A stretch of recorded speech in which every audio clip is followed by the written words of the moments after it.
Lubii Balaay Mokonnin maallaqa biyya alaa seeraan ala daddabarsuun shakkamanii mana murtiitti dhiyaatan.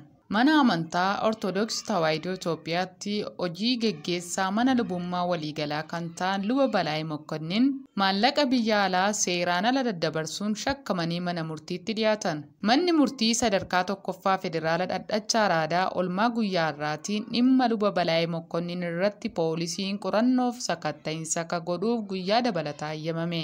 Luba Balaay Mokonnin guyyaa dheengaddaa yakka maallaqa biyya alaa seeraan ala daddabarsuutiin shakkamuun to'annoo poolisii jala oolaniiru. Lubi Balaay qaamaan baankiitti argamuun nagahee kaffaltii sobaa dhiyeessuun namoota sadiif dhaabbata dhuunfaa tokkoof maallaqa doolaarii miliyoona 6,50 daddabarsuuf yeroo yaalanitti to'annoo poolisii jala oolfamuu himameera. Qorannoo fi sakatta'insa hanga taasisutti guyyaa dabalataa 7 akka kennamuuf gaaffii poolisiin dhiyeesseef manni murtiis ayyameera. Lubi Balaay gama isaaniitiin maallaqicha daddabarsuu amanuu yakki isaan raawwatan kan hin jirre ta'uu hubachiisaniiru. Gaaffiin mirga wabii gaafatanis manni murtichaa osoo hin ayyamin hafeera.